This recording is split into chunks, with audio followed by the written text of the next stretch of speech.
ஏதோ ஒரு விஷயத்தை பற்றி சீமான் அண்ணன்கிட்ட சொல்லியிருக்காரு அப்படின்னா கண்டிப்பாக வந்து இவ்வளோ தூரம் தீர்க்கமாக ஒரு அறிக்கையே வெளியிடுறாரு, எழுத்துப்பூர்வமாக சொல்கிறாரு அப்படின்னா அவர்கிட்ட ஏதோ ஒரு உண்மையை சொல்லியிருக்கணும். அப்போ அந்த உண்மை என்னங்கிறத இப்போ ஒன்று பாலா சொல்லணும், இல்லை சீமான் அண்ணன் சொல்லணும். கட்சி சார்பாக ஒருத்தர் பேசிட்டு அது அப்படியே அடங்கிரும், என்ன தவறு வேணாலும் செய்யலாம், ஏதாவது ஒரு கட்சி பின்னணி வேணுமா?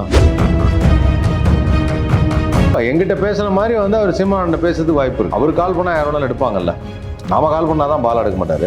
தெரிஞ்சிருக்க வாய்ப்பு இருக்கு. அது தெரிஞ்சதுனால தான் அறிக்கை விட்டுருக்காரு. முன்னேறி போங்கிறத சொல்லியிருக்காரு இல்லையா, தொடர்ந்து இதை செய்யுன்னு சொல்லியிருக்காருல்ல. என்ன செஞ்சாருங்கிறத தெரிஞ்சதுக்கு அப்புறம் தானே அவர் அறிக்கை விட்டுருப்பார். இவர் சொல்றது உண்மைன்னு நம்பி கடைசியில் ஏதாவது மாற்றங்கள் அங்கே வந்து வேற ஏதாவது ஒரு ஏமாற்றம் இருந்தால் அதுக்கு இவர் பொறுப்பேற்றுப்பாரா? பாலாவை கூப்பிட்டு வந்து இந்த பண்ண நீ பேசு, நான் கூட இருங்க, நீ பேசு அப்படின்னு சொல்லலாமே. ஒரு வீடியோ மட்டும் பார்த்தேன், ஏதோ அந்த 2 வீலர் கொடுத்த பையனை பிடிச்சி இந்த வண்டி வந்து எப்போ கொடுத்தாங்க, யார் கொடுத்தா, யார் காசு கொடுத்தான்னு அவங்க கிளீனாக சொன்ன, பாலா தான் காசு கொடுத்தாரு அப்படிங்கிறான், அவர் தான் வாங்கி கொடுத்தாரு அப்படின்னு. ஏன் நம்பர் மறைக்க அந்த இடத்துல ஒரு அழிஞ்ச மாதிரி ஒன்று இருந்தது அப்படின்னு கேட்டப்போ இல்லை என் பேரில் ரெஜிஸ்டர் பண்ணதுக்கப்புறம் அந்த நம்பரை இது பண்ண சொன்னாங்க. இப்போ அந்த பையன் சொன்னதே கன்ஃபியூஷனாக இருக்குது. ஸ்டேட்மெண்ட் அப்படின்னு பண்ண பிறகு நம்பரை மாற்றுவாங்களா? இல்லை, பாலா கொடுக்கக்கூடிய எல்லா வண்டிகள்லையும் இன்சூரன்ஸ் பிரச்சனை, பேப்பர் பிரச்சனை இருக்குன்னு சொன்னால் அதை புரிஞ்சுக்க முடியல. வண்டிகள் வாங்கும்போதே நம்ம ஒரு வண்டி வாங்குறோம்னா பேப்பர்லாம் எப்படி இருக்குது, நீட்டாக இருக்கா அப்படிங்கிறத பார்த்து தான் வாங்குவோம். எல்லா வண்டிகள்லையும் பெரும்பாலும் சிக்கல்கள் இருக்குன்னு சொன்னால் அதுதானே சந்தேகத்தை எழுப்புது. இமேஜை நீ தெரியாம ஒரு இடத்துல வச்சு உசத்தி வச்சுட்ட, இறக்குனா பெரிய ப்ராப்ளம் வரும்னு நீ நினைக்கிறேன். அதனால அதை வந்து தடுக்கிறேன். அநேகமா நாளைக்கே வேற ஏதாவது ஒன்று நடக்கும், உடனே அதை பத்தி எல்லாம் அப்படியே அதை மறைச்சிருவாங்க. இப்போ அதுக்காக வெயிட் பண்றாப்ல, அப்படியே காமா போயிடுவோம் அப்படின்னு நினைக்கிறேன். பாலா வந்து என்ன பண்ண சொல்லுங்க, நல்ல ஒரு மக்களுக்காக ஒரு கட்சியை, ஒரு இயக்கம் ஆரம்பிக்க சொல்லுங்க. ஆரம்பிச்சு 234 தொகுதியில் எப்படி விஜய் நிற்கிறேன்னு சொன்னாரோ அதே போல பாலாவை நிற்க சொல்லும். ஒரு கட்சி தொடங்கட்டும், பெரிய லெவலில் இருக்கட்டும், நல்லபடியாக இருக்கட்டும், மக்களுக்கு நல்லது செய்யட்டும். இப்போ இவர் நல்லது செய்யணும்னு நினைக்கிறாங்க. சும்மா அந்த மாதிரி செஞ்சுட்டு இருந்தால் எல்லாரும் சொல்லுவாங்க, நீ வந்து ஒரு கட்சி ஆரம்பிச்சிருக்க, கட்சி ஆரம்பிச்சு எல்லாருக்கும் நல்லது செய்யும். ஆனால் இப்போ நடந்த விஷயத்துக்கு பதிலை சொல்லிட்டு கட்சி ஆரம்பிச்சு. தமிழ் வாய்ஸ் நேயர்களுக்கு வணக்கம். இன்னைக்கு நம்மளோட உரையாடுறதுக்காக திரைக்கலைஞர் ஆதவன் சார் அவர்கள் இருக்கிறாங்க. சார் வணக்கம். வணக்கம் சார். சார், கேபிஒய் பாலா பற்றிய சர்ச்சைகள் வந்து இன்னும் முற்றுப்புள்ளி இல்லாமல் தொடர்ந்து போயிட்டே இருக்கு. இந்த நேரத்தில் நாம் தமிழர் கட்சியினுடைய தலைமை ஒருங்கிணைப்பாளர் சீமான் அவர்கள் வந்து பாலாவுக்கு ஆதரவாக அறிக்கை வெளியிட்டிருக்கிறாரு.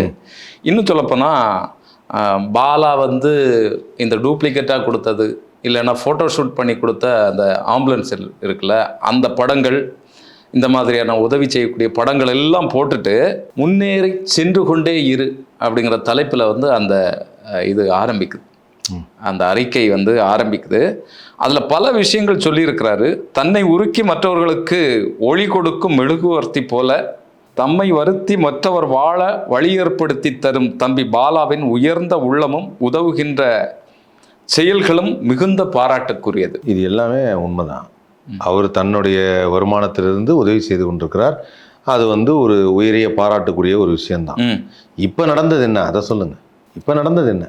இப்போ வந்து அவர் வந்து முறைகேடாக பணம் அவருக்கு வருது அப்படிங்கிற குற்றச்சாட்டு இருக்கு. அது தெரியல. நான் சொல்றது பேக்ரவுண்டில் என்ன நடக்குதுங்கிறது விரைவில் வந்து அது ஆதாரபூர்வமாக வெளிவந்தால் அப்போ பார்த்துக்கலாம். நான் சொல்றது என்னன்னா, இப்போ அவர் வந்து உதவி மட்டும்தான் செஞ்சாருங்கிறது இல்லை, உதவியை ஒரு சில தவறுகளோடு செய்து விட்டார். அந்த தவறை திருத்திக்கணும். தவறு செஞ்சா திருத்தணும் இல்லையா? அப்படி திருத்தணுங்கிறத நான் சொல்ல வர ஒரே ஒரு வாதம். இல்லை, இப்போ நான் கேட்குறது, இப்போ நம்ம எல்லாம் மீடியாவில் உட்காந்து இந்த விஷயங்களை வந்து சர்ச்சை பண்ணிகிட்ருக்கோம், பேசிகிட்ருக்கோம், இதுக்கான விவாதங்கள் நடந்துகிட்ருக்கு. தமிழ்நாடு முழுவதுமே இதை எதிர்பார்த்துட்ருக்கு, பாலா ஏதாவது பேசுவார் அப்படிங்கிறத. ஆனால் இதில் உண்மை இருக்கா இல்லையா அப்படிங்கிறது தெரியாமலே இப்படிப்பட்ட ஒரு பெரிய தலைவர் வந்து பேச முடியுமா? இல்லைன்னா இவருக்கு உண்மை தெரிஞ்சிருக்குமா? என்கிட்ட ஃபோன் பண்ணி நான் பேசும்போது பாலா சொல்ல போது சில விஷயங்கள் பேசினாப்புல, அது எனக்கு கோபம் வந்தது. அந்த கோபம் வந்தோன்னா உடனே அது மாதிரி என்கிட்ட பாலா பேசிட்டாருன்னு நான் உடனே ஒளிவுமறை இல்லாமல் சொல்லிட்டேன். சரியா? அதே மாதிரி இப்போ ஏதோ ஒரு விஷயத்தை பற்றி சீமான் அண்ணன்கிட்ட சொல்லியிருக்காரு அப்படின்னா கண்டிப்பாக வந்து இவ்வளோ தூரம் தீர்க்கமாக ஒரு அறிக்கையே வெளியிடுறாரு, எழுத்துப்பூர்வமாக சொல்கிறாரு அப்படின்னா அவர்கிட்ட ஏதோ ஒரு உண்மையை சொல்லியிருக்கணும். அப்போ அந்த உண்மை என்னங்கிறத இப்போ ஒன்று பாலா சொல்லணும், இல்லை சீமான் அண்ணன் சொல்லணும். அவர் பேசியிருக்கிறதுக்கு வாய்ப்பு இருக்குல்ல? இப்போ நீங்கள் பேசின மாதிரி கண்டிப்பாக எங்கிட்ட பேசின மாதிரி வந்து அவர் சீமான் அண்ணன் பேசுறதுக்கு வாய்ப்பு இருக்கு. அவர் கால் பண்ணால் யார் வேணாலும் எடுப்பாங்கல்ல. நாம கால் பண்ணால் தான் பாலா எடுக்க மாட்டார், அவர் கால் பண்ணால் எடுப்பாங்க. ஆனால் அந்த உண்மை என்னங்கிறது வந்து சீமானுக்கு தெரியும். தெரிஞ்சிருக்க வாய்ப்பு இருக்குது. அது தெரிஞ்சதுனால தானே அறிக்கை விட்டுருக்காரு.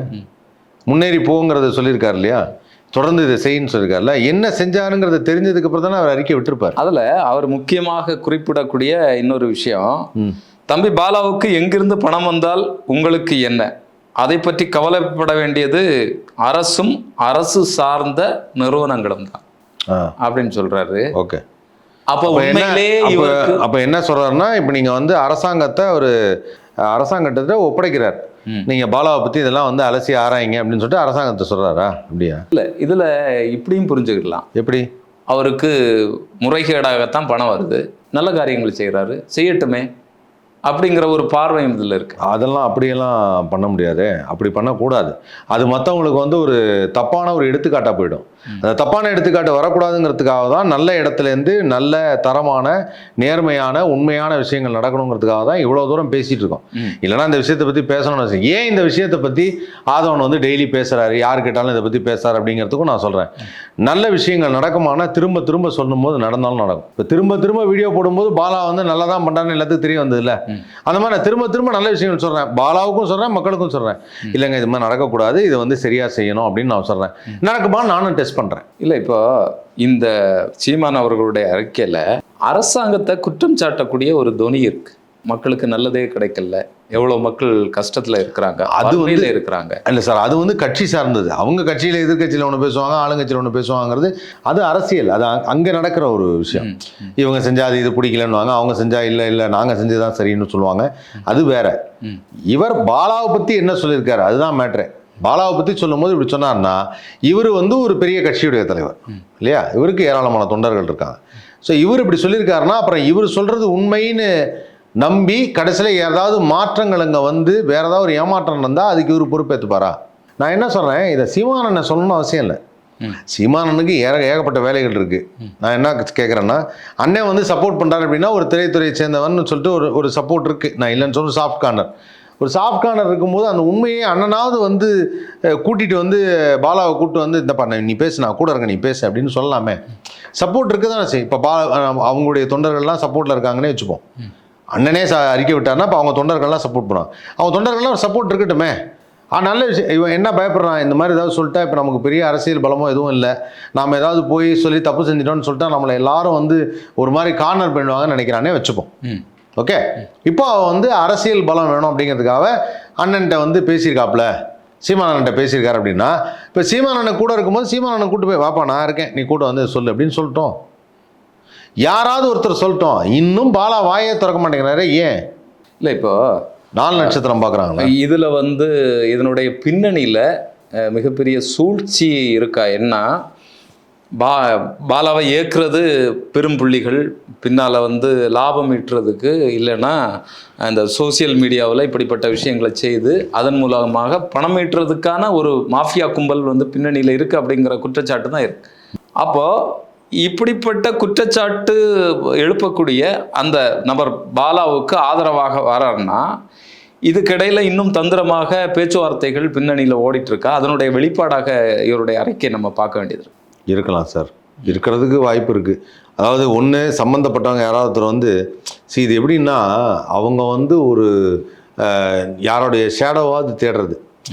நாங்கள் போய் டேரெக்டாக சொல்ல முடியாது, நீங்கள் சொன்னால் நல்லாயிருக்கும், நீங்கள் சொன்னால் நல்லாயிருக்கும்னு சொல்லுவாங்கள்ல, அந்த மாதிரி மாற்றுறது. இப்போ நான் வந்து இந்த விஷயத்தை பற்றி அட்வைஸ் பண்ணுறதை பற்றியும் இதை உண்மையாக மக்களுக்கு தெரியப்படுத்தணுங்கிறத பற்றியும் பேசுகிறேன். இப்போ அதே வந்து அமுதவாணன் ஒரு இன்டர்வியூ கொடுக்குறாரு, மதுரமுத்து ஒரு இன்டர்வியூ கொடுக்குறாரு, இவர் ஷக்கீலா ஒரு இன்டர்வியூ கொடுக்குறாங்க. இவங்கெல்லாம் கொடுக்கும்போது நீங்கள் சொன்னால் கரெக்டாக இருக்கும்ண்ணே, நீங்கள் சொன்னால் கரெக்டாக இருக்கும்னு ஒருத்தராக வந்து அவங்க ஏற்படுத்துகிற மாதிரி கூட எனக்கு தோணுது இல்லையா?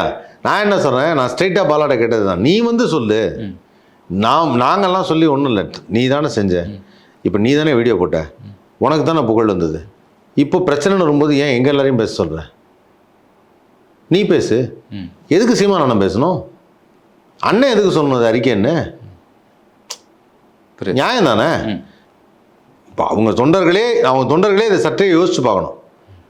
ஒரு பிரச்சனைன்னு ஒருத்தர் வராப்பில், பிரச்சனை வரும்போது அவர் டைரெக்டாக போய் பேசட்டும். இதற்காக கூட இருக்கவங்க சக கலைஞர்கள் பேசுகிறாங்க, அதுக்கப்புறம் இப்போ அரசியல் கட்சி தலைவராக சீமான் அவர்கள் பேசுகிறாங்க, அறிக்கை விடுறாங்க, இன்னும் பேசலை, அறிக்கை விடுறாங்க. ஸோ இந்த மாதிரியான விஷயங்கள் ஏன் நடக்கணும்? இல்லை, இது ஒரு ஆழம் பார்க்குறதாக எடுத்துக்கொள்ளலாமா? இப்போ இதற்கு எப்படி எதிர்வினை வருது, இதை எப்படி மக்கள் எடுத்துக்கிறாங்க? இப்போ கட்சி சார்பாக ஒருத்தர் பேசிட்டா அது அப்படியே அடங்கிரும் இல்லை, அது அப்படியே அடங்கிரும். அப்படி கூட ஒரு பார்வை இருக்கலாங்க. இப்போ சீமானுக்கு பின்னால அப்போ நாம என்ன தவறு வேணாலும் செய்யலாம், ஏதாவது ஒரு கட்சி பின்னணி வேணுமா? ஆனால் இந்த துணி வந்து உங்களுக்கு அப்படித்தானே இருக்கு. ஏன்னா தம்பி பாலாவுக்கு பின்னால சில தவறுகள் ஒருவேளை இருந்திருக்கலாம், இப்படி கூட அதில் ஏதாவது ஒரு வார்த்தை வந்து சேர்த்துருக்கலாம். முழுக்க முழுக்க பாலாவை சப்போர்ட் பண்ணி தான் அந்த அறிக்கை இருக்கு. அதைத்தான் சொல்கிறேன்ல, இப்போ என்னன்னா ஒரு தவறு செய்கிறவங்களுக்கு அடைக்கலம் கொடுக்கறது அப்படின்னு ஒரு விஷயம் இருக்கு. தவறு இப்போ தவறு செய்யலாம், அவன் மேலே ஒரு குற்றம் சாட்டப்பட்டிருக்கு இல்லையா? இந்த குற்றம் சாட்டப்பட்டதை உடனே அதை கிளியர் பண்ணணும். அதை கிளியர் பண்ணாமல் அந்த பேக்ரவுண்டை தேடி போய் இவங்களோட இருக்கிறது அப்படிங்கிறதும் இவங்க அவங்களுக்கு சார்ந்து பேசுகிறதும் என்னை பொறுத்தவரை தவறாக தெரிகிறது. சரி, அது வந்து பாலா என்ற ஒரு தனிப்பட்ட மனிதன் எப்படி எல்லாருக்கும் உதவி செய்யணும், அவனுடைய அந்த டிகினிட்டியை குறைக்குது, அவனுடைய அந்த மரியாதையை குறைக்குது. சீமானனே ஒரு கட்சியுடைய தலைவராக இருக்கக்கூடியவர் இன்றைக்கி மக்களை திரட்டி நிறைய விஷயங்கள் பேசணும்னா அவருடைய அந்த இதையும் குறைக்குது. நாளைக்கு அது வருத்தமாயிடும். அப்போ ரெண்டு பேருமே இதை யோசிக்கணும், அண்ணனும் யோசிக்கணும். நம்மக்கிட்ட பவர் இருக்குது, நம்மக்கிட்ட வந்து ஒரு பெரிய ஒரு கூட்டம் இருக்குங்கிறதுனால நம்ம எதையுமே பேச முடியாது, எதுவுமே சொல்ல முடியாது, தவறான விஷயங்களை சொல்லக்கூடாதுங்கிறது என்னுடைய கருத்து. இல்லை அப்படி தான் இருப்போம் அப்படின்னா அதுக்கு நான் ஒன்றும் பண்ண முடியாது. ஏன்னா நான் அவ்வளோ பெரிய ஆள் கிடையாது, அதெல்லாம் எதிர்த்து பேசுகிறதுக்கோ பெரிய ஆள்லாம் கிடையாது. இல்லை, இதுக்கு முன்னால் பாலா அவர்களுக்கு கூட இருந்த ஒர்க் பண்ணவங்க மதுரை முத்து அவர்களும் சரி, அமுதவாணன், அப்புறம் வந்து சகிலா மேம், இவங்க எல்லாமே ஆதரவு தெரிவித்து அவங்க வந்து வீடியோ போடுறாங்க, இன்டர்வியூ கொடுக்குறாங்க அப்படிங்கிறதெல்லாம் இருக்குது. இவங்க எல்லாம் நம்முடைய நட்பு வட்டம், அவருக்கு ஒரு ஆதரவு கொடுக்கணும் அப்படிங்கிற ரீதியில் எடுத்துக்கலாம். ஆனால் சீமானை அப்படி பார்க்க முடியாது. சீமான் வந்து இன்னைக்கு இருக்கக்கூடிய அரசியல் சூழல், அரசியல் நிலவரம், அதை விமர்சனம் பண்ணுறது, இந்த மாதிரி தமிழகத்தில் இளைஞர்களை அதிகப்படியாக வச்சிருக்கக்கூடிய ஒரு கட்சி. ஆனால் இதன் மூலமாக சீமான் என்ன சொல்ல விரும்புகிறார்? இல்லை அதான் சொல்லலாம், அவருக்கு ஏதோ தெரிஞ்சிருக்கு, அவர் ஏதோ ஒரு நல்ல பையன் நம்ம சப்போர்ட் பண்ணணும்னு நினைக்கிறாரு. இளைஞர்கள்ங்கிறதுனால, ஒரு இளம் பையன் அப்படிங்கிறதுனால, ஒரு சின்ன பையன் அப்படிங்கிறதுனால இவனை சப்போர்ட் பண்ணுறப்போ வந்து பல இளைஞர்களுக்கு ஒரு எடுத்துக்காட்டாக இருக்கும்னு அவரும் நினைக்கிறார் போல இருக்கு. நல்லா உதவி செய்வாங்க அப்படிங்கிறது ஒன்று. ஆனால் அந்த அறிக்கையிலே சொன்னது வந்து பணம் எங்கிருந்து வந்தால் என்ன, ஆமாம், அதை பற்றி உங்களுக்கு என்ன கவலைன்னு சொன்னார்ல, அது இப்போ சொல்கிறேன், எல்லா குடிமகன்களுக்கும் அதை கேட்கக்கூடிய உரிமை இருக்கு. அதற்கு அரசாங்கம் தான் கேட்கணும்னு அவசியம் இல்லை. அதாவது திருட்டை தடுப்பது அப்படிங்கிறது ஒரு குடிமகனின் உரிமை. திருடனை பிடித்து விசாரித்து அதுக்கு தண்டனை வழங்கும்போது, திருடனை பிடித்து விசாரிப்பது காவல்துறையின் கடமை. திருடனை பிரித்து விசாரித்த பிறகு தண்டனை வழங்குவது நீதிமன்றத்தின் கடமை. இல்லை, விசாரித்த பிறகு குற்றம் இல்லைன்னு கூட நிரூபிக்கப்படலாம். இப்போ இந்த இடத்துல வந்து தடுப்பது, ஒரு விஷயம் நடக்குது தப்பாக இருக்குங்கும் போது அதை எதிர்த்து பேசுவதற்கும் சுதந்திரம் இருக்குது, அதை தடுப்பதற்கும் சுதந்திரம் இருக்குது. அது வந்து நீங்கள் வந்து அதனால தான் இப்போ நான் பேசுகிறேன். நான் ஏன் பேசுகிறேன் அப்படின்னா, என்னை பொறுத்த வரைக்கும் வந்து நல்ல விஷயங்கள் நிறைய நடக்கணும்னு நினைக்கிறேன். அந்த எண்ணம் தவறாக இருந்தால் இந்த காணொளி பார்க்குறவங்க எல்லாரும் வந்து கமெண்ட்லேயே தெரிவிச்சிடலாம். நான் என்ன சொல்கிறேன், நல்ல பொருட்கள் போகணும். அதில் சில பேர் வந்து உங்களுக்கு பொறாமை இருக்கா, பாலாவுடைய வளர்ச்சியில் உனக்கு பொறாமை இருக்காங்கிறாங்க. நான் பொறாமைப்படுற ஆள் கிடையாதுன்னு என்னுடைய சுற்றுவட்டாரத்தில் தெரியும், சக நடிகர்களுக்கு தெரியும். நான் யாருடைய ஒரு நிகழ்ச்சிக்கும் அவங்க கூட போய் அவங்களோட போய் இப்போ சம்பாரிச்சு அது மாதிரிலாம் எதுவும் பண்ணல. நான் பாட்டு எனக்கு வந்த நிகழ்ச்சியே பண்ணிகிட்ருக்கேன், அவ்வளோதான் பண்ணுறேன். எனக்கு அந்த மாதிரி எதுவும் இல்லை. எனக்கு எப்பவுமே சக நடிகர்களும் என்னுடைய நண்பர்களும் நல்லா இருந்தாங்கன்னா எனக்கு ரொம்ப சந்தோஷம்தான். அந்த வகையில் நான் வந்து நிறைய பேரை பார்த்து ரொம்ப சந்தோஷப்பட்டிருக்கேன், பாராட்டியிருக்கேன், சந்தோஷப்பட்டிருக்கேன், நல்லா வரட்டும்னு சொல்லியிருக்கேன். இதில் என்ன எனக்கு கிடைக்காது ஒன்று உனக்கு கிடைச்சிருச்சு, ஒன்றை பார்த்தோன்னு பொறாமையாக இருக்குது.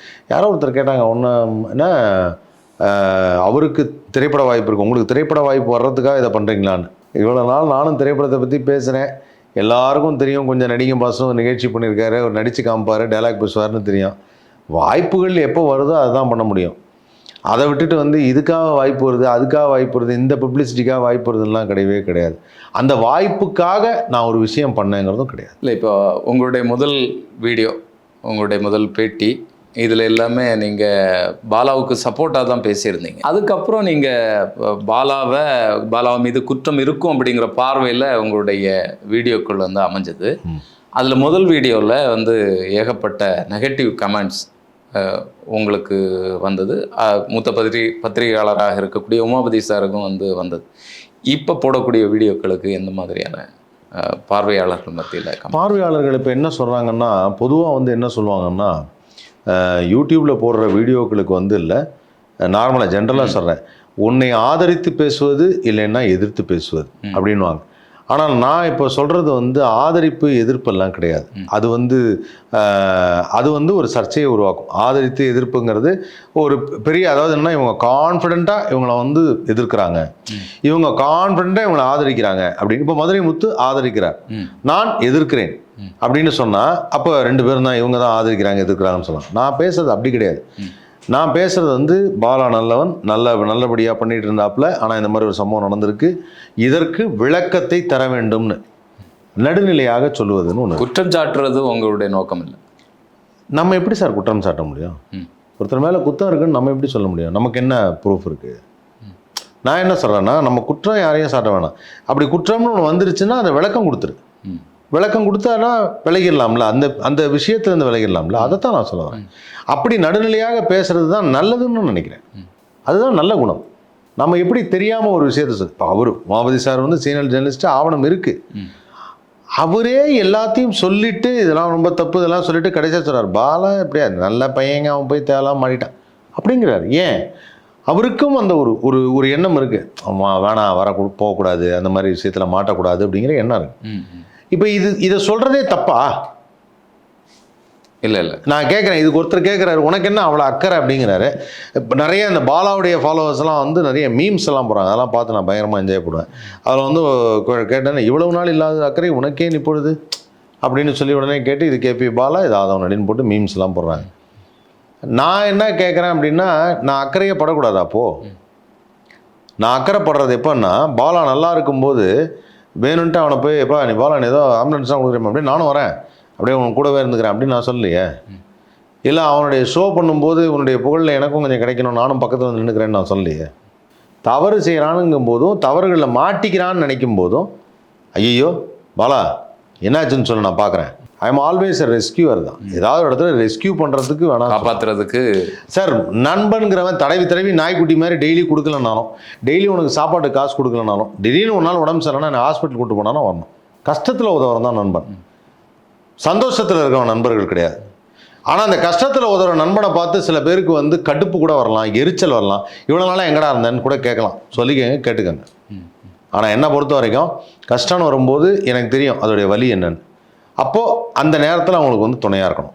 இல்லை, உங்களுடைய இந்த வீடியோக்கள் எல்லாமே பாலா வெளியில் உண்மையை பேசணும் அப்படிங்கிற அடிப்படையில் தான் முழுக்க இருக்குது அப்படிங்கிறத புரிஞ்சுக்க முடியுது. இப்போது பாலாவுக்கு ஆதரவாக மீம்ஸு இதெல்லாம் போடுறவங்க, பாலா இவ்வளோ நாளும் கொடுத்துருக்கக்கூடிய ஆம்புலன்ஸு இங்கே தான் ஓடிட்டுருக்கு, இப்படி அதனுடைய செயல்பாடுகள் இருக்குது, இல்லைன்னா அதனுடைய டிரைவர் நான் இப்படி ஓட்டிகிட்ருக்கேன், இந்த பகுதியில் இப்படி மக்களுக்கு இப்படி உதவிகள் பண்ணிகிட்ருக்கோம் இப்படின்னு ஒரு வீடியோ கூட வரலையே? அது வரல. ஒரே ஒரு வீடியோ மட்டும் பார்த்தேன். ஏதோ அந்த 2 வீலர் கொடுத்த பையனை பிடிச்சி இந்த வண்டி எப்போ கொடுத்தாங்க, யார் கொடுத்தா, யார் காசு கொடுத்தான்னு அவன் கிளீனாக சொன்னது, பாலா தான் காசு கொடுத்தாரு அப்படிங்கிறான், அவர் தான் வாங்கி கொடுத்தாரு அப்படின்னு. ஏன் நம்பர் மறைக்கப்பட, அந்த இடத்துல ஒரு அழிஞ்ச மாதிரி ஒன்று இருந்தது அப்படின்னு கேட்டப்போ, இல்லை என் பேரில் ரெஜிஸ்டர் பண்ணதுக்கப்புறம் அந்த நம்பரை இது பண்ண சொன்னாங்க. ரெஜிஸ்டர் பண்ண பிறகு நம்பரை மாற்றுவாங்களா? புது நம்பர்னால் போடுவாங்க, செகண்ட் ஹேண்ட் வண்டிக்கு மாற்ற மாட்டாங்க, அதே நம்பர் தான் இருக்கும். இப்போ அந்த பையன் சொன்னதே கன்ஃபியூஷனாக இருக்குது ஸ்டேட்மெண்ட் இல்லையா? அதெல்லாம் இது வடிவேல் சார் மாதிரி பாவம் அவரே குழம்பிட்டாருங்கிற மாதிரி வீடியோ போட்டிருக்காங்க. இல்லை, அதுதான் அந்த வீடியோ பார்க்குறப்ப இல்லை, சின்ன பையன் அவருக்கும் பேச தெரியாமல் பேசுறாருங்கிற மாதிரி இருக்கு. நம்பர் ஏன்பா அழிஞ்சிருந்தது? இல்லை சார் பெயிண்ட் சரியாக பண்ணல. இல்லை சார் ஆனால் நான் அதுக்கப்புறம் நம்பர் காமிச்சிட்டேனே அப்படின்னா அந்த வார்த்தையே அர்த்தம் வேறு. இல்லை என் பேரில் ரெஜிஸ்டர் பண்ணதுக்கப்புறம் காட்ட சொன்னாங்க அப்படின்னு ஒரு இது இருக்குல்ல, பேச தெரியல. இல்லை, இப்போ ஒரு உதவி பெற்ற ஒரு நபருன்னா இயல்பாக பேசுவார், பாலானந்த் தான் கொடுத்தாரு இந்த வண்டி, இவ்வளோ நாளாக ஓட்டிகிட்ருக்கிறேன், அப்படி இயல்பாக வருமே. இல்லை அதான் இந்த வீடியோலேயே அவர் பார்த்தோன்னா அவர் இந்த ஒரு உதவி செய்த படம் மாதிரி பிடிக்கிறாங்கன்னு சொன்னீங்கல்ல, அப்போது சொன்னார், நீங்கள் பஸ் ஸ்டாண்டில் உட்காந்துருந்தீங்க, அப்போது பாலா தான் கொடுக்க போகிறாங்க உங்களுக்கு தெரியுமாண்ணா? இல்லை பாலா தான் செய்கிறார் அந்த உதவின்னு தெரியும், அவரே நேரில் வராருங்கிறது எனக்கு தெரியாது. ஸோ நான் அப்படி திரும்பி பார்த்தா அங்கே ஒரு கால் தெரிஞ்சுது, அப்படி அது பாலான்னு எனக்கு தெரியாது அப்படின்ட்டாப்புல. ஹீரோக்களுக்கு முதல்ல காலை தானே காட்டுவாங்க, இந்த மாதிரி காலை மட்டும் காட்டி இருக்கலாம். அது அது படம் மாதிரி எடுக்கிறதுனால அப்படி இருக்கலாம். ஸோ இது எல்லாமே அது ஒரு மாதிரியா இருக்குது. எனக்கு அந்த வீடியோலாம் அதான் சொல்ல தெரியல, அந்த வீடியோ பற்றிலாம் நான் அவ்வளோவா பேசலை. அதான் சொல்கிறேன், இது வந்து ஒரு பப்ளிசிட்டிக்காக செஞ்சாலும் சரிப்பா அந்த பையன் நல்லா ஓட்டிட்டு இருக்கான், அந்த வண்டி ஓகே, வண்டி ஓடுது, என்ன இன்சூரன்ஸ் இதெல்லாம் எக்ஸ்பயர் ஆயிருக்கு அப்படின்னாங்க, அது இப்போ மாற்றினா கூட ஓகே. அது ஒரு தனிப்பட்ட பையனுக்கு ஒரு அவனுக்கு ஒரு உதவியாக இருக்கக்கூடிய ஒரு வண்டி. ஆட்டோ கூட வந்து ஒருத்தருக்கு ஒரு வியாபாரம் வரும், ஆனால் அதுக்கும் பர்ஃபெக்டாக இன்சூரன்ஸ் ஆகுது, ஆனால் அது பப்ளிக் வண்டி. சரி, எனக்கு பிரச்சனையே என்னென்னா பப்ளிக் வண்டியை கொடுக்கும்போது நீங்கள் ரொம்ப கவனமாக. எல்லோ போர்டு இல்லை, பாலா கொடுக்கக்கூடிய எல்லா வண்டிகள்லையும் இன்சூரன்ஸ் பிரச்சனை, பேப்பர் பிரச்சனை இருக்குன்னு சொன்னால் அதை புரிஞ்சுக்க முடியல. வண்டிகள் வாங்கும்போதே நம்ம ஒரு வண்டி வாங்குகிறோம்னா பேப்பர்லாம் எப்படி இருக்குது, நீட்டாக இருக்கா அப்படிங்கிறத பார்த்து தான் வாங்குவோம். எல்லா வண்டிகள்லையும் பெரும்பாலும் சிக்கல்கள் இருக்குன்னு சொன்னால் அதுதானே சந்தேகத்தை எழுப்புது. அதைத்தானே அவர் விலைக்கு சொல்லணும். அவர் கேட்டால், நான் இன்றைக்கி ஃபோனில் கேட்டப்போ என்ன சொல்கிறாரு, நீங்கள் வாங்கினேன், நான் உங்களை அந்த மலக்கிராமத்தை கூட்டு போகிறேன், நான் வந்து அந்த வண்டியை காமிக்கிறேங்கிறாரு. அங்கே தானே இருக்குது, நான் காமிக்கிறேன், அப்போ உங்களுக்கு உண்மை தெரியும், நான் ஏன்ப்பா வரணும்னு கேட்டேன். இப்போது நான் வந்து இங்கேருந்து திருச்சியில் இருக்க ஒரு விஷயத்தை ஆராய்ஞ்சு சொல்லுங்கள் அப்படிங்கிறதுக்கு இப்போல்லாம் ஃபோன் பண்ணி நீங்கள் அந்த ஏரியாவுக்கு போய் அந்த வீடியோ எடுத்து அப்படியே கொண்டு வாங்க அப்படிங்கிறோம்ல, இதை நார்மலாகவே செய்கிறாங்க. அப்போ அந்த ஏரியாவில் இருக்கவங்க யாராவது ஒருத்தர் வீடியோ எடுத்து எல்லாம் அனுப்பி வச்சு அவரோட இன்ஸ்டாகிராம் பகுதியில் எல்லாத்தையும் வெளியிட வேண்டியதானே. ஆமாம், இன்னும் வெளியிடலையே. ஆமாம், ஒரு வாரத்துக்கு மேலே ஆகுது. ஏன் அதைத்தான் டிலே பண்ணாத, தப்பாக இருக்குது, இல்லைண்ணே நான் தப்பு பண்ணிட்டேன், சரி பரவாயில்ல, தப்பு பண்ணாலும் மன்னிக்கலாம், ஒன்றும் பிரச்சனை கிடையாது, இது பெரிய குத்தம் கிடையாது, மன்னிக்கலாம், சரியா? நீ என்ன பண்ணுற, இது மாதிரி நான் அவங்களோட இதனால இப்படி பண்ணிட்டேன், இந்த மாதிரி ஒரு நாள் பண்ணிட்டேன், இனிமேல் அந்த மாதிரி பண்ண மாட்டேன்னு ஒரு ஆம்புலன்ஸ் அந்த ஒரு ஆம்புலன்ஸ் கொடுத்தது உண்மை. அறந்தாங்கியில் நல்ல ஆம்புலன்ஸ் ஒன்று கொடுத்துருக்காப்புல, அது பாலாவே என்கிட்ட சொன்னாப்புல, அது உண்மை, நல்லாவும் இருக்குது அப்படின்னா அவங்க எதுவும் கம்ப்ளைண்ட் சொல்லலை. மற்ற ஆம்புலன்ஸ் பற்றி பேசுகிறாங்க. அப்புறம் இந்த மற்ற ஆம்புலன்ஸ் பற்றி பேசும்போது அது இல்லைண்ணே இந்த மாதிரி விஷயம் சொல்லிடலாம்ல. நீங்கள் இந்த மன்னிப்பு கேட்டோ இல்லை தவறை ஒத்துக்காமையோ இல்லை தவறு செய்துட்டேங்கிறத ப்ரூவ் பண்ணாமையோ அதை பற்றி விளக்கம் சொல்லாமையோ இருக்கும்போது உங்கள் மேலே உள்ள மொத்த நம்பிக்கையும் போகுது இல்லை. இதை சொல்லிட்டா அட்லீஸ்ட் வந்து கொஞ்சம் நம்பிக்கை இருக்கும்ல உங்கள் மேலே. இல்லை அதெல்லாம் கொடுத்ததெல்லாம் கரெக்டாக, இது ஏதோ இந்த ட்ரஸ்ட் இதெல்லாம் ப்ராப்ளம் வந்திருக்கு அப்படின்னுவாங்க. ஸோ இப்போ என்னென்னா ஒரு இமேஜை நீ தெரியாமல் ஒரு இடத்துல வச்சு உசத்தி வச்சுட்ட, இறக்குனா பெரிய ப்ராப்ளம் வரும்னு நீ நினைக்கிற, அதனால் அதை வந்து தடுக்கிற. நான் சாகும் முறை இந்த உதவி செய்கிறத நிறுத்த மாட்டேன் அப்படின்னு சொல்லி ஒரு ஸ்டேட்மெண்ட் அவருடைய பேரில் வந்து வெளிவந்திருக்கு. வேற ஒரு சேனலுடைய இதில் போட்டிருக்கிறாங்க. இல்லை அதெல்லாம் அவர் சொன்னாரான்னு தெரியல. நான் பத்திரிகையாளர்களை சந்திப்பேன் அப்படின்னு கூட போட்டிருக்கிறாரு. அதெல்லாம் நான் சொன்னது, பத்திரிகையாளர்களை சந்திப்பாருன்னு சொன்னது நான் சொன்னது. அதெல்லாம் இப்போ அவர் சொல்லியிருந்தா ஏன் இப்போ ஸ்டேட்மெண்ட் சொல்கிறாங்க, லெட்டர் எழுதினாரா? நான் திரும்ப சொல்கிறேன், பாலா தப்பு பண்ணுறீங்க, நீங்கள் வந்து பேசணும், நீங்கள் பேசாமல் விடுற வரைக்கும் இதை பற்றி திரும்ப அரைச்சமாக வரைக்கிற மாதிரி பேசிகிட்டே தான் இருப்பாங்க. உங்களுக்கு தெரியாததில்ல, சோசியல் மீடியா ஒரு டாபிக் எடுத்தால் எவ்வளோ நாள் பேசுவாங்கன்னு. அப்புறம் நான் சொல்லிட்டேன், ஸ்டேட்மெண்ட்லாம் இங்கே விடக்கூடாது சார், அவருடைய ட்வீட் பக்கத்தில் அவர் போடணும் இல்லையா, அவருடைய ட்வீட் பக்கத்தில் போட்டால் அது அஃபிஷியல், அவருடைய இன்ஸ்டாகிராமில் போட்டு ஒரு டெக்ஸ்ட் மெசேஜ் ஒரு வீடியோ போட்டால் கூட அது அஃபிஷியல். அங்கெல்லாம் போடாமல் என்னத்தை வந்து இன்னொரு மீடியாவில், அதை நான் சொன்னது, நான் நள்ளிரவில் எனக்கு கால் பண்ணார், அவர் 4 நாளில் பத்திரிகையாளர் சந்திப்பேன்னு சொன்னாருன்னு, அதை மட்டும் எடுத்துக்கிட்டு அவங்க உடனே வந்து அவர் சந்திப்பேன்னு சொல்லியிருக்காரு அப்படின்னா அது நல்லா இருக்குமா? அது இப்போ அவர் போட்டதில்லை சார். அவர் 4 நாளில் பத்திரிகையாளர் சந்திப்பேன்னு சொன்னதே நான் சொல்லி தானே சார் உங்களுக்கு தெரியும். தமிழ்நாடுடைய மொத்த மீடியாவுக்கும் நான் சொல்லும்போது தான் தெரியும். அவர் என்கிட்ட மட்டும் தான் சொன்னார், யார்கிட்ட சொல்லியிருக்காரு? அப்படி சொன்னார்னா நீங்கள் ப்ரூவ் பண்ணுங்கள், நான் ப்ரூவ் பண்ணிவிடுவேன். என்கிட்ட தான் சொல்லியிருக்காருங்கிறத நான் ப்ரூவ் பண்ணிவிடுவேன், என்கிட்ட ப்ரூஃப் இருக்குது. ஆனால் அந்த ப்ரூஃப் எல்லாம் காமிச்சு ஒரு விஷயத்தை வந்து அம்பலப்படுத்தி இது சொல்கிறது இருக்குல்ல, அதில் நான் விருப்பப்படலை, அதனால் விட்டேன். இப்போது நான் இன்னைக்கு தான் அந்த சோசியல் மீடியாவில் ஒரு இது பார்த்தேன், அகில இந்திய பாலா மக்கள் இயக்கம் அப்படின்னு சொல்லி ஒரு இது இருக்குது. அப்படியா, கட்சியாக? ஆமாம், அப்படி ஒரு அமைப்பு இருக்குது. தமிழக பாலா மக்கள் இயக்கம் அப்படின்னு ஒரு அமைப்பு இருக்குது. இதில் வந்து பாலா வந்து பெரிய கொண்டாடக்கூடிய அளவில் வீடியோக்கள் எல்லாமே இருக்குது அப்படிங்கிறத நான் பார்த்தேன். அதில் மிக மிக முக்கியமான ஒரு வீடியோ, பாலா அவர்களுக்கு வந்து பிறந்த நாள் கேக் ஊட்டுறாரு. கிட்டத்தட்ட பாலாவினுடைய வயதுடைய ஒரு நபர், ஒரே வயசு தான் இருக்கும். அவர் வந்து கேக் ஊட்டுறாரு, கேக் ஊட்டுட்டு காலில் விழுறார். பாலா அவர் காலில் விழுந்தார், பாலாவுடைய காலில் அவர் விழுறார். அவர் விழுறார். ஓகே. இந்த கலாச்சாரம் வீடியோ எடுக்கும்போது தெரியும், இல்லைன்னா அதை கட் பண்ணியிருக்கலாம், போடாதீங்கன்னு சொல்லியிருக்கலாம். இல்லை, ஏதாவது அந்த பையன் சின்ன வயசு பையனாக இருக்கும். இப்போ இந்த சின்ன வயசு பசங்களாம் என்ன பண்ணுறாங்கன்னா, தன்னை விட 2 வயசு பெரிய பையனோட காலிலலாம் விழுவுறாங்க. அது காலில் விழுவுது அப்படிங்கிறது என்னன்னா, அதுக்கு ஒரு காரணம் இருக்குது, ஏன் பெரியவங்க காலில் விழுறோம். சாதாரணமாக பெரியவங்க காலில் விழுந்து ஆசீர்வாதம்ப்பா அப்படின்னு சொல்கிறோம் இல்லையா, எதுக்காக அந்த காலில் விழுகிறோம் அப்படிங்கிறது என்னென்னா, நீங்கள் கடந்து வந்த பாதையில் எவ்வளோ கஷ்டம் இருந்திருக்குமோ, கல் இருந்திருக்குமோ, முள் இருந்திருக்குமோ, எவ்வளோ கஷ்டப்பட்டுருப்பீங்களோ அதெல்லாம் உங்கள் பாதம் தான் கடந்து வந்தது. அதை தொட்டு வணங்குவது மூலம் எனக்கு ஆசீர்வாதம் பண்ணுங்க, நானும் அதே மாதிரி கடந்து வரணும்னு, எனக்கு அந்த மாதிரி நிறைய கஷ்டங்கள் வரக்கூடாதுங்கிறது தான் காரணம். இல்லை பொதுவாக அதுதான் வந்து அதுதான் மெயின் ஃபஸ்ட்டு. ரெண்டாவது என்னென்னா, பெரிய பெரிய செயின்ஸ் எல்லாம் காலில் விடுறாங்கன்னா, அவர் போன அந்த புனித பாதையை தொடர்ந்து அந்த பாதையில் நம்ம போக முடியாது, அங்கே போய் நம்ம அந்த மலையில் இருக்க முடியாதுனால அவர் தொட்டு வணங்கிட்டு வரோம், அவ்வளோதான். நான் வந்து ராஜா சார் காலில் வந்திருக்கேன், ரஜினி சார் காலில் வந்திருக்கேன், பாக்யராஜ் சார் காலில் வந்திருக்கேன், பாரதிராஜ் சார் காலில் வந்திருக்கேன். இந்த மாதிரி நான் சில பெரிய நடிகர்கள், பெரிய சீனியர் ஆர்டிஸ்ட்டாக இருக்கக்கூடிய, ஏன்னா அவங்கெல்லாம் வந்து ஒரு பெரிய பிளெஸ்ஸிங் எனக்கு. இல்லை நிச்சயமாக அதுதான் வேணுமே தவிர, என்னோட 2 வயசு ஜாஸ்தியாக இருக்கிறவங்கள்ட்ட நான் காலில் விடுவது. இப்போ என்னென்னா, மிர்ச்சி சிவா இருக்கார். மிர்ச்சி சிவா வந்து என்னை அறிமுகப்படுத்தினார் ரேடியோ. எனக்கு பெரிய வாழ்க்கை. அதுக்காக அவர் காலில் நான் விட முடியாது, ஏன்னா எனக்கு அவருக்கு 2 வயசு தான் வித்தியாசம். அது விட முடியாது. ஆனால் என்னைக்கும் அந்த மரியாதை உண்டு, இல்லை அந்த நட்பு உண்டு. அதுதான் சார் வேணும். அது அவரும் விரும்ப மாட்டார். காலை விடுதலாம், டே எதுக்கு நடிக்கிறேன் அப்படின்ட்டு சொல்ல. இன்னும் சொல்ல போனால் மிர்ச்சி சிவா என்னோட வயசில் 2 வயசு கம்மி. அது அவருக்கு தெரியுமா தெரியாதான்னு எனக்கு தெரில. இல்லை, அவருக்கு தெரிஞ்சிருக்கிறதுக்கு வாய்ப்பு இல்லை. பட் நான் பார்த்த வரைக்கும், நான் டக்குன்னு பார்த்து நானே ஒரு நிமிஷம் ஆச்சரியப்பட்டேன். பட் இருந்தாலும் அந்த வயசு கம்மியாக இருக்க போதும் என்னை போன்ற ஒருவனுக்கு ஒரு பெரிய ஒரு லைஃப் கொடுக்கணும்னு நினச்சி அந்த ஒரு விஷயம் பண்ணார்ல, அது சிவாவுக்கு என்கிட்ட ரொம்ப பிடிச்ச விஷயம். சிவா அவர்கள் வந்து என்னன்னு இல்லை, நிறைய பேர் என்கரேஜ் பண்ணுவாங்க. ஆனால் அவரோட 2 வயசு உங்களுக்கு குறைவாக இருக்கிற மாதிரி தான் இருக்குது பார்த்தா. பார்க்குறதுக்கு வேணால் அப்படி தெரியும், ஆனால் அவரோட நான் 2 வயசு ஜாஸ்தி. இல்லை, இப்போ பாலாவுடைய விஷயத்தில் அப்போ இப்படி ஒரு கலாச்சாரத்தை உருவாக்குறது, ஒரு நம்மளை மாதிரி ஒரு பையன், நம்ம ஏஜ் இருக்கக்கூடிய ஒரு பையன் காலில் விழுறத வந்து அவர் விரும்புகிறாரு, இல்லைன்னா அதை ஊக்குவிக்கிறாரு அப்படிங்கிற விஷயந்தான் அதுலேருந்து நமக்கு பார்க்க முடியுது. அதெல்லாம் ஏற்றுக்கக்கூடாது. அதெல்லாம் வந்து திருத்தணும் சார். அது ஆக்சுவலாக என்னன்னா, இதெல்லாம் வேறு, இந்த டாப்பிக்கே வேறு. இந்த காலில் விழுவது இதெல்லாம் இருக்கு இல்லையா, அதெல்லாம் வந்து சொல்லி புரிய வைக்கணும். இது மாதிரியான விஷயங்கள்லாம் பண்ணக்கூடாதுப்பா, இது நல்லதில்லை அப்படின்னு சொல்லி புரிய வைக்கணும்.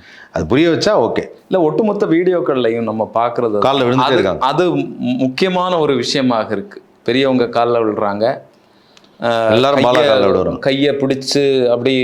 ஏதோ பாலா வந்து பாலானந்தா மாதிரி ஏதோ பேசுறீங்க, இப்போ நித்யானந்தா மாதிரி ஆயிடுவாரா? இல்லை சார், இப்போ கிட்டத்தட்ட பாலா வந்து தமிழகத்தினுடைய ஒரு நவீன கலியுக கர்ணன் அப்படிலாம் போஸ்ட் போட்டிருக்காங்க.